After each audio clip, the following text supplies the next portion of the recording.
Hi, everybody. It's great to be with you. What a glorious morning, huh? Wow, I just arrived yesterday, and I've heard the stories of the last few weeks. And it's good that you've all lived through them.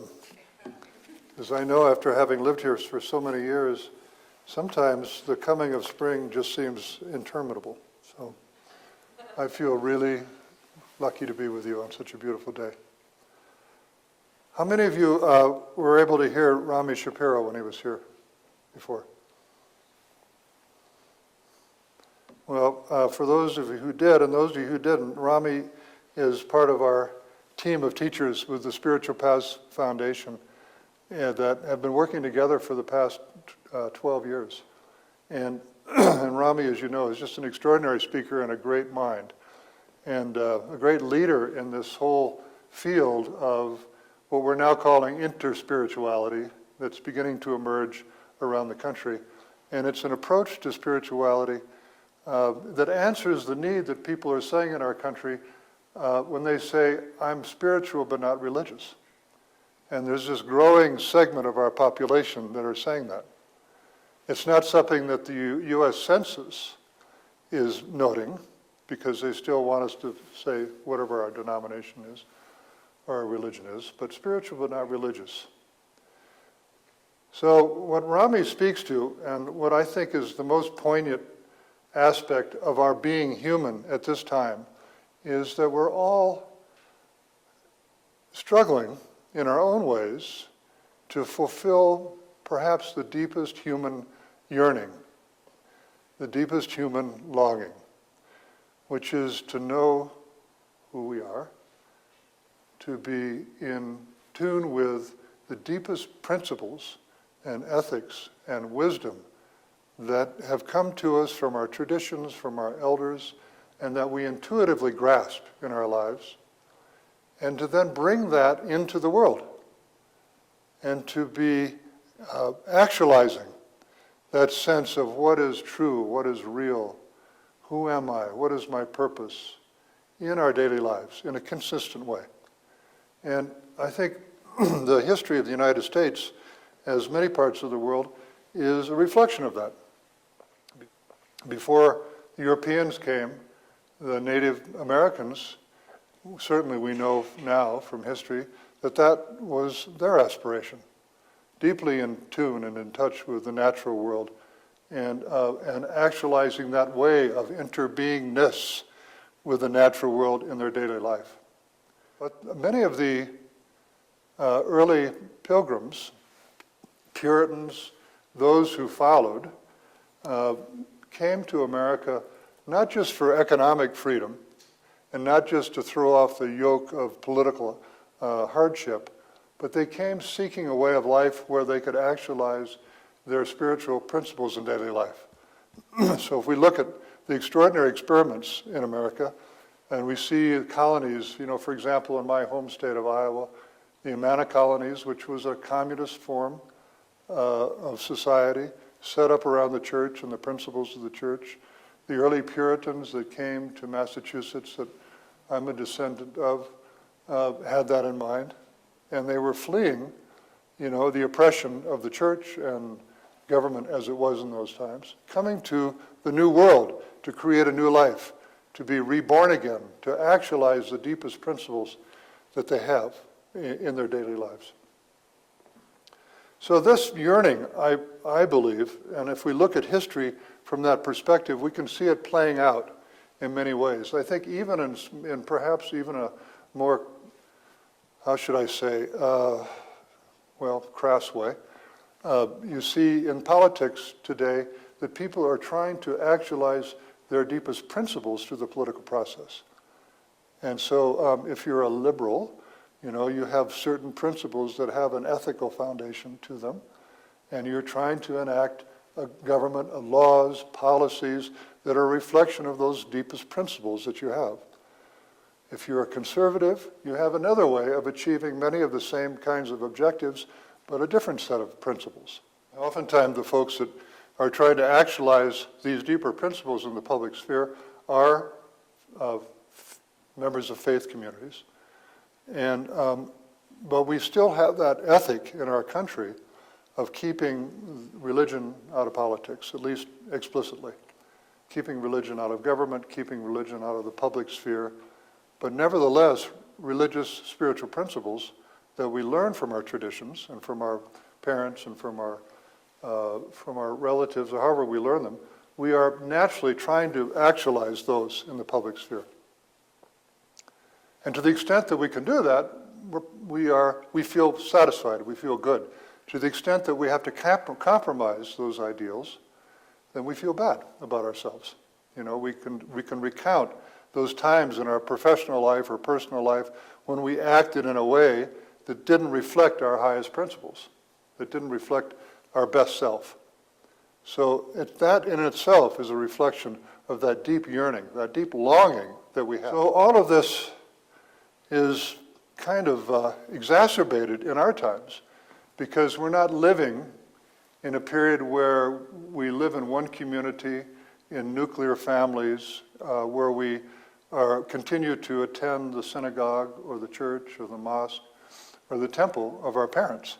So we had, at least in the olden days, this wasn't that long ago, we had that as kind of an anchor to the community. And as people were involved in their religious communities, they had a way to try to actualize these principles in their daily life and a kind of a measure to do that. But now, as we see from the statistics of now, I think it's like 40% of America, depending on the poll you look at, say they're spiritual but not religious. And we have this extraordinary diversity and pluralism in our country. It's just amazing. If we think about it, in the mid 20th century, still predominantly, Christian, Jewish, scattering of some Hindus and Muslims and Native Americans, but not a lot of diversity going on at that time. In the last 50, 60 years, it's just exploded. So now our families, our parents, our boyfriends, girlfriends, relatives are of different denominations. We grow up maybe in a church or a synagogue or a mosque, but maybe not. We're influenced by all the ideas that are surrounding us now, because we have all these ideas available to us as never before. And we get them through television, we get them through the movies, we get them now increasingly through the internet, this extraordinary resource that we have. Still, the basic human longing is there. Who am I? What's the core of my being? What's the purpose of my life? How can I actualize the deepest principles that I have in my daily life? So this job that we have as human beings is made, in a sense, more difficult, but in a sense, richer, because we have this marvelous variety now to look at and to learn from. So in the last 12 years, in our Spiritual Paths Foundation, working in partnership with the chapel and other institutions around the country, we've brought together over 50, 60 great teachers from many different traditions. Most of the teachers are focusing on the more contemplative aspects of their respective traditions. And we have worked together in a very deep way to meditate together, to enter into deep dialogue with each other, to learn deeply from each other. And as we do that, we become exposed to the depths of each other's traditions. And not just from a spiritual perspective, but a philosophical, from a mythological, from many, many scientific perspective. This has been an extraordinary experience for me. And as I have predominantly been in this process, been pulling it together and holding it and doing some teaching, not a lot of teaching, but trying to discern by working with a lot of these teachers, what does everybody have in common? In this marvelous diversity, what do we share? And what I've been finding is that there are, within all the traditions, processes that we share. There are perspectives that we share, even though we may not share the same sense of the absolute truth, the same sense of God, or no God, or deity. There may be differences, but that's a marvelous aspect of the diversity of our country now. So if you think about spiritual diversity in the light of biological diversity, for example, as a metaphor, if it weren't for the biological diversity of the planet, no single species and no member of any individual species could exist. We all require that diversity, right? We know that now. Diversity is threatened. By the end of the century, we may lose half the species on Earth, if we keep going in the way we are. So diversity is critical, and it's true of spiritual diversity too. This marvelous set of traditions that we have inherited now and that we can learn from. So the idea is something that many of us are familiar with in our own life experience, that when we embark on a path of knowledge, on a vacation, on a trip, on a journey, we have to ask ourselves, where do I begin? How do I start? What's the beginning? What's the method? What's the process that I'm going to follow in order to follow and to create my path, now in the spiritual sense? What I learned, and this began for me teaching at the Aspen Community School the first 2 years of its existence, and back in 1970, that if we begin by asking ourselves and our students and our colleagues and friends, how do you learn? How do you know? This has become quite popular now in public education, but not prevalent of recognizing learning styles, right? Multiple intelligences. A great teacher, in my opinion, will begin by trying to help the student to discern how they live, how they learn, and then present the information to them in that way. Not a one-size-fits-all. So many of religions, like public education, have become codified, and you're presenting the information one size fits all. If you don't do it this way, you're not a good whatever. So what I'm trying to do with this is turn the model upside down. So rather than the pyramid with the truth up here, the priests and the priestesses and the imams and everybody down here, and we're here, right? And we have to do exactly the way we've been told, is to turn that pyramid over and to begin by saying to ourselves, how do I learn? What is my natural spiritual style? Who am I? How do I learn best? And then say to ourselves, what is my question?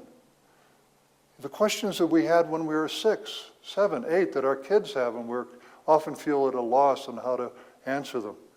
What are my questions? And to be excited again by that grand opportunity of living into the questions of life from the perspective of how we know, through the lenses of our spiritual styles. So the mandala begins on the outer ring, and these words are a little different now, the ones you have in the handout. The outer ring depicts our spiritual styles, 12 of them. And I've created an instrument to help people to discern their spiritual styles. So if you're not aware of it, if you're not familiar with archetypal styles, with those things, the instrument helps you to become familiar with that. You identify how you learn, who you are. And then this ring illustrates the questions. What are my questions? What happens when I die? Where did I come from? What's my purpose?